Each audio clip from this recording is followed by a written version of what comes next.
ನೋಡಿ ಇವತ್ತೊಂದು ಸಿಂಪಲ್ ಆಗಿದೆ ಅಡುಗೆ ಮಾಡ್ತೀನಿ. ರಾಜ್ಮಾ, ಇದು ಕೊಂಕಣಿ ಅವ್ರದ್ದು ಅಡುಗೆ. ಅದಕ್ಕೆ ಇವರು ತಂಬಡಿ ಬೀ ಅಂತಾರೆ. ತಂಬಡೆ ಅಂದರೆ ಕೆಂಪುದು, ಬೀ ಅಂದರೆ ಬೀಜ ಅಂತ ತಂಬಡಿ ಬೀ ಅಂತಾರೆ.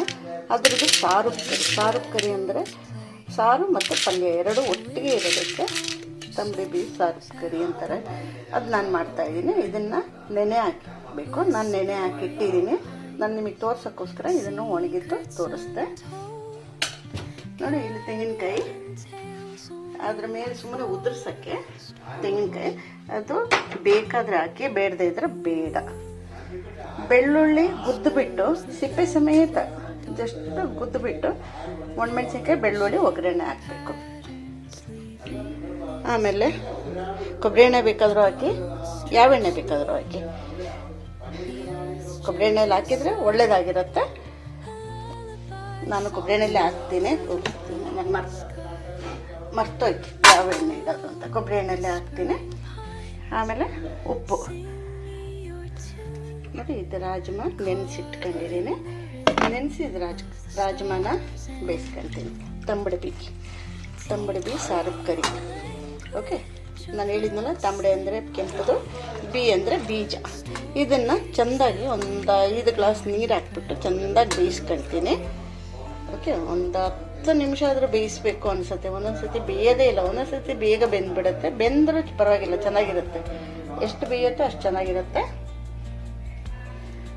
ನಾನು ಬೆಂದ ಮೇಲೆ ಉಪ್ಪು ಹಾಕ್ತೀನಿ, ಹಸಿಮೆಣ್ಸಿನ್ಕಾಯಿನ ಸೀಳಿ ಹಾಕ್ತೀನಿ. ಇದೆರಡನ್ನು ಒಗ್ಗರಣೆ ಹಾಕ್ತೀನಿ. ಸಾಸಿವೆ ಏನು ಹಾಕೋಕ್ಕಿಲ್ಲ, ಒಣಮೆಣ್ಸಿನ್ಕಾಯಿ ಬೆಳ್ಳುಳ್ಳಿ ಮಾತ್ರ ಸಿಪ್ಪೆ ಸಮೇತ. ಯಾಕೆಂದರೆ ಸಿಪ್ಪೆ ಸಮೇತ ಹಾಕುವಾಗ ಅದರದ್ದು ಅರೋಮನೆ ಬೇರೆ. ಇದು ನಾನು ಹಾಕ್ತೀನಿ, ಒಬ್ಬೊಬ್ಬರು ಹಾಕಲ್ಲ, ನಾನು ಹಾಕ್ತೀನಿ. ಮೇಲೆ ತೋರಿಸ್ತೀನಿ ನನಗೆ ಮಾಡಿದ್ದು. ಓಕೆ, ಒಂದು ಆಲೂಗಡ್ಡೆನೂ ಹಾಕ್ತೀನಿ. ಒಂದೊಂದ್ಸತಿ ನನಗೆ ಆಲೂಗಡ್ಡೆ ಎಲ್ಲ ಸಾರೆಲ್ಲ ಹಾಕಿದರೆ ನಂಗೆ ತುಂಬ ಇಷ್ಟ. ಅದಕ್ಕೆ ಒಂದೊಂದು ಸತಿ ಆಲೂಗಡ್ಡೆನೂ ಹಾಕ್ತೀನಿ. ನೋಡ್ತೀನಿ, ಈಗ ಫ್ರಿಜ್ಜಲ್ಲಿ ಆಲೂಗಡ್ಡೆ ಇದ್ದರೆ ಹಾಕ್ತೀನಿ, ಇಲ್ಲದಿದ್ದರೆ ಹಾಕಲ್ಲ. ಓಕೆ, ಮಾಡೋದು ತೋರಿಸ್ತೀನಿ. ಅದಕ್ಕೆ ಒಣಮೆಣಸಿನ್ಕಾಯಿನ ಸೇರಿಸ್ಕೊಳ್ತೀನಿ. ಕೊಬ್ಬರಿ, ಬೆಳ್ಳುಳ್ಳಿ ಮತ್ತು ಒಣಮೆಣಸಿನ್ಕಾಯಿ ಅಷ್ಟೇ ಒಗ್ಗರಣೆಗೆ, ಬರೇನಿಲ್ಲ. ಸ್ವಲ್ಪ ಕೆಂಪಗೆ, ತುಂಬ ಕೆಂಪಗಲ್ಲ, ಸೀರೆಗಂತ ಕೆಂಪಗಲ್ಲ, ಸ್ವಲ್ಪ ಕೆಂಪಗೆ ಮಾಡ್ತೀನಿ.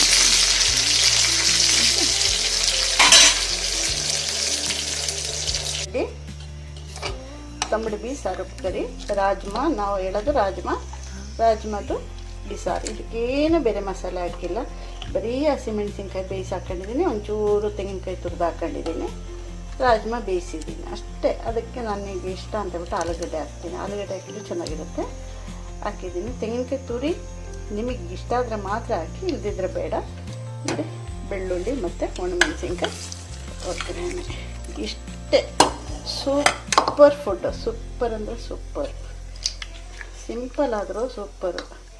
ಗೊತ್ತಾಯ್ತಾ? ಎಲ್ಲರೂ ಹೇಳ್ತಾರಲ್ಲ ಸ್ವರ್ಗ ಅಂತ. ನಾವು ಊಟ ಮಾಡೋದಿದೆಯಲ್ಲ, ಅದೇ ಸ್ವರ್ಗ.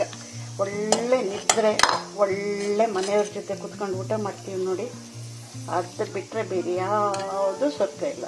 ಚೆಂದಾಗಿ ಊಟ ಮಾಡಬೇಕು, ಚೆಂದಾಗಿ ಕೆಲಸ ಮಾಡಬೇಕು, ಚೆಂದಾಗಿ ನಿದ್ರೆ ಮಾಡಬೇಕು. ಅದು ಬಿಟ್ಟರೆ ಬೇರೆ ಏನೂ ಅಲ್ಲ ಸ್ವರ್ಗ.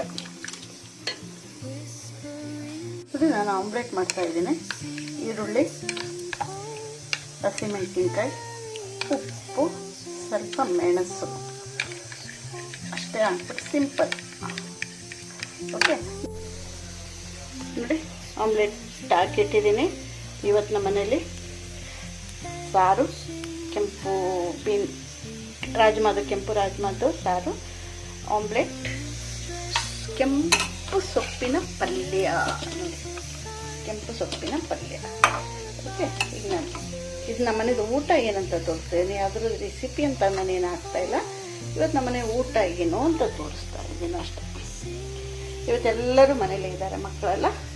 ಅದರಿಂದ ನಾವು ಖುಷಿಯಾಗಿ ಊಟ ಮಾಡ್ತೀವಿ.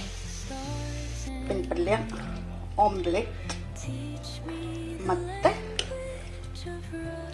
ತಂಬಡಿ ಬೀ ಸಾರು ಕರಿ ಅಂದರೆ ರಾಜ್ಮಾದು ಸಾರು. ಮಸಾಲೆ ಏನು ಹಾಕದೇ ಇರೋ ಸಾರಪ್ ಕರಿ ನೋಡಿ. ಎಲ್ಲರಿಗೂ ಇಷ್ಟ ಆಗಿರುತ್ತೆ. ಲೈಕ್ ಮಾಡಿ, ಶೇರ್ ಮಾಡಿ, ಸಬ್ಸ್ಕ್ರೈಬ್ ಮಾಡಿ. ಏನಾದರೂ ಇಷ್ಟ ಆದರೆ ಕಮೆಂಟ್ಸ್ ಮಾಡಿ. Okay, thank you very much.